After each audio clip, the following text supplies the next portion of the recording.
Hey guys, I'm here. I'm very sorry if I don't sound as energetic as I normally try to be for these videos. It's mainly because it took me half an hour just to get all this working right. Because first, the 4K, upscaler that I use for all my composite games, or on my composite consoles, didn't want to work right. Oh, that's probably going to happen too. I'm being very careful because for some strange reason, I keep losing my video signal. And it's really irking me. Because all I want to do is record this video for you guys and then, like, go do other stuff. But I'm not being allowed to do that. Okay. But I'll focus on that later. Let's talk about Venom.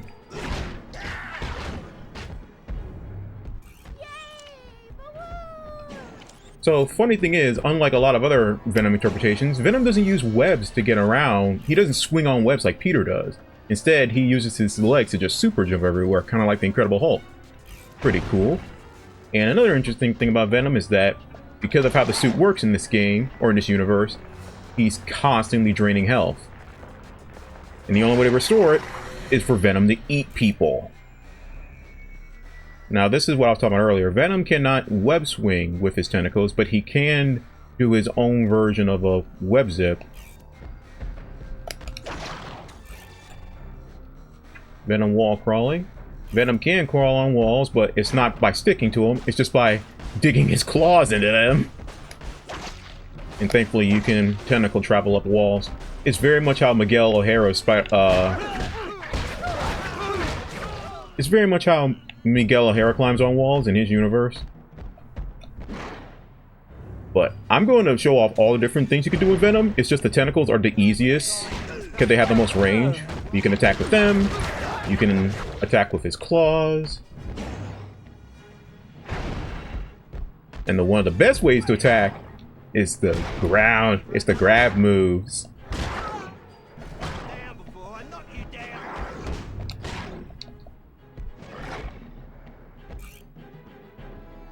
Approach the motorcycle. Yep, Venom can throw things. I wouldn't touch that particular motorcycle.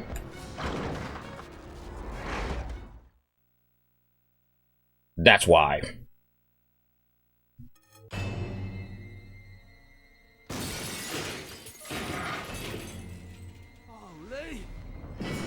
Think about this, by the way, guys. My last video was barely 20 minutes. Less than an hour into the game, you're already getting a Wolverine boss fight. How sick is that? Nice mess.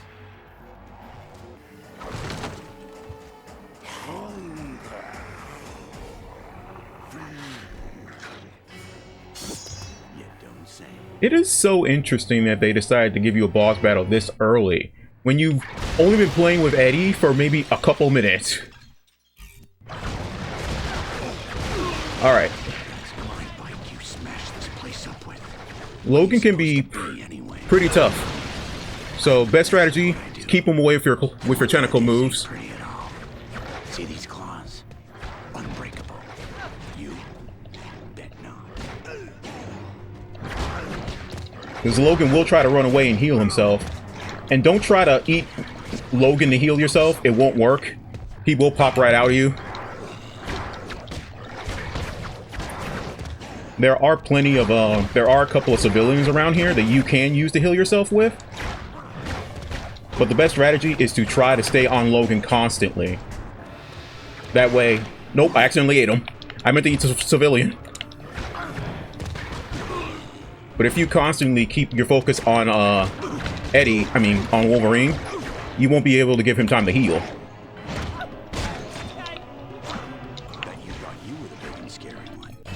I can guarantee No, you don't. Sorry, Logan. They do give you a different cutscene, because Logan can throw you. Alright. The second part's a little harder, because there are no enemies in here. You have no idea how big a mistake you just made. And Logan will get more aggressive here. That's why I'm constantly jumping around before he can get a chance to swipe at me. There we go. Like I said, I played this so I know how to beat him, but for a first timer, it will be pretty tough. Especially if you're not paying attention to your health bar. Yeah. Wait, that only took me 5 minutes? Ah, crap. I'm gonna finish. This game is nowhere near as long as, This game's nowhere near as long as Spider-Man 3 was, even with all the city goals I have to do in between. Huh. I want to get another racing medal. Okay. But this is what I mean, guys, when I say, look, 3 out of 2. This is what I meant when I say you can just do a bunch of the side missions in your own time. As long as you're actively engaging with some of the side stuff, you'll be able to breeze through the story just fine. But now I have to go do a race. Okay, there are plenty of races around here. These are the smaller tier races. They have nothing to do with the Human Torch races. Okay, this is an easy one. They will get progressively harder, especially once we get downtown. But we're still in the early game, so... Oh, come on. I hate how he can, like, bounce. No, I like that feature, but I hate when I accidentally do it when I don't mean to. Oh, come on! That was so not fair.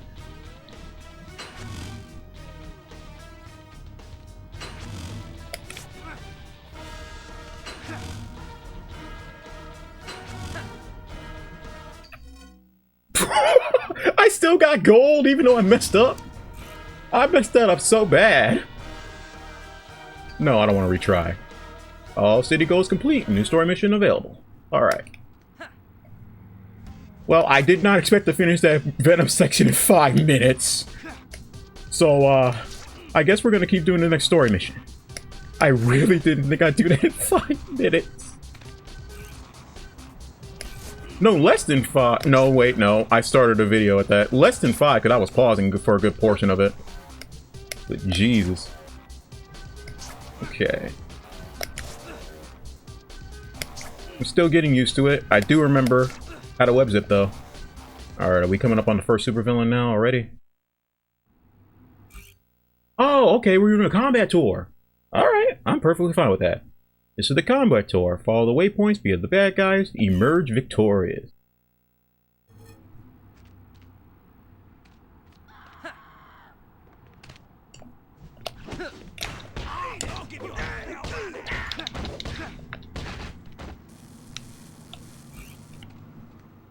Webbing them up. Alright, now I gotta remember some of my special techniques. Switching targets causes more damage. Yep, that's why the wall bounce attacks. This was something that was in Spider-Man 2 and 3, but I think Ultimate Spider-Man perfects. And again, this is something that they would later use in Insomniac games. If I attack towards a wall...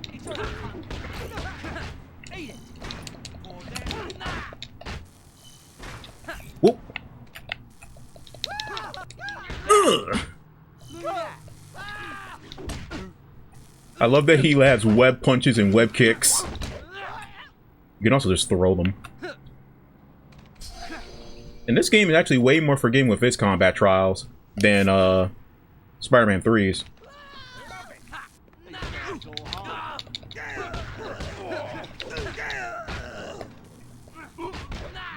Sometimes it's better just to web them up and then punch them, so you don't have to waste time.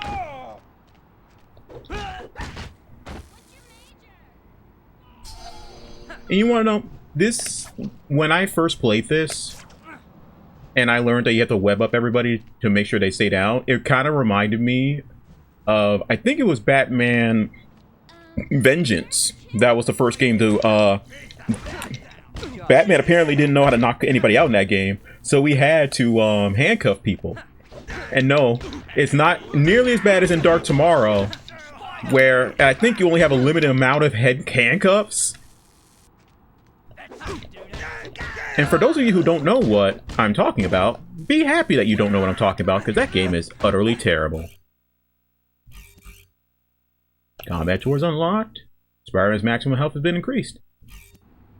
Okay. But yeah, like I said, there are upgrades in this game, but there's no skill tree. You will just be given upgrades as you progress. Do I have to do more city goals? Okay. I have to do 2 city events. That mission was just to introduce combat tours. I'm probably going to do more of those, but off screen, because I definitely need to get my combat skills in order. Wait. Oh. I thought I saw the little halo letting me know if there was a mission, but no, that was just the lights on top of the bridge. Alright, let's go downtown.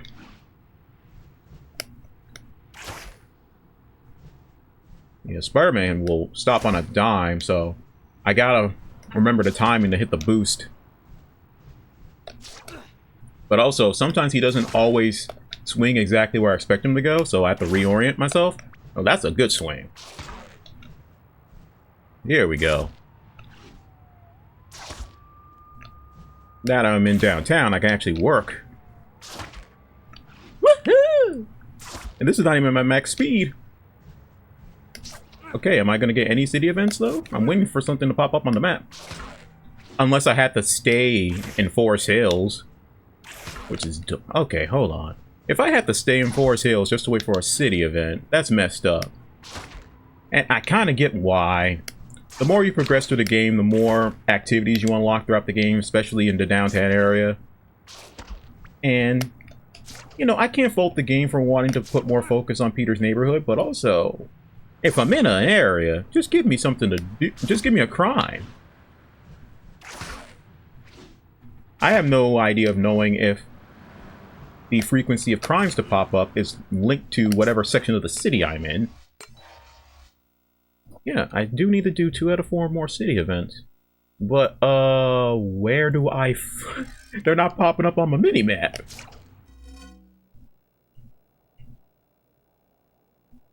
Wait, why is this so slow? Oh, because I'm zoomed in. That's why.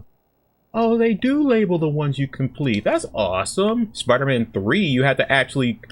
I'm pretty sure you had to actually put the cursor over every single thing to check and see if you did it. There, just gives you a nice little outline to show you. That's nice. Okay. Oh my god! The second I land, something pops up? Wow. For a second, I thought New York had turned a new leaf and there was going to be no crime. Hey, look! It's the middle of the day! What are you talking about? Yeah, you can let people in the air, but you can only do like 1 person at a time.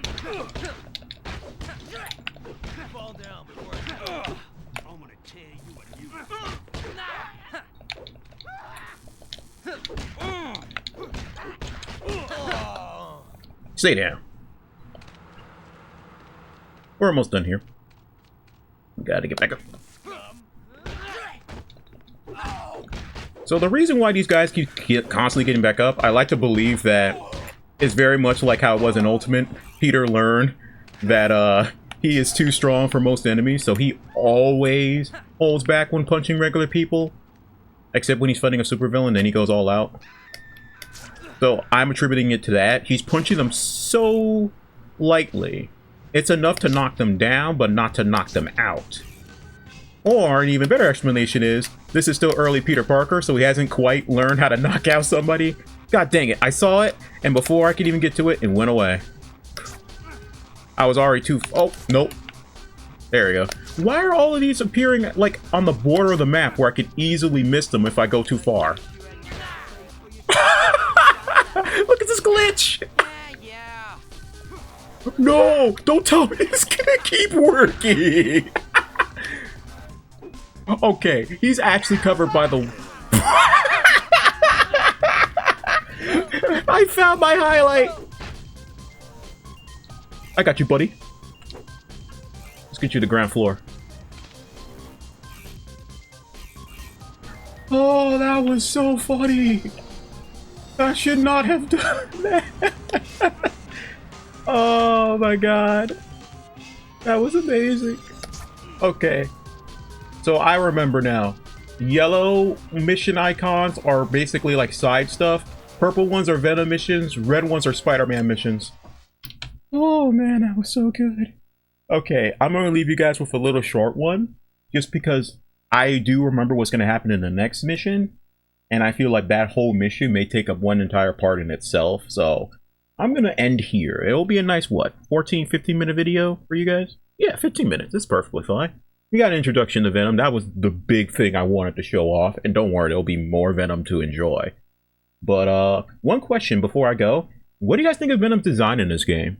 We didn't get too much of him, but you will definitely see more of him later on, so you'll get more time to develop an opinion. But I'm going to ask you guys in later videos, what do you guys think of Venom's design in this game compared to how he looked in Spider-Man 3? Because I guarantee you, you will see more of him in this game than you ever did in Spider-Man 3.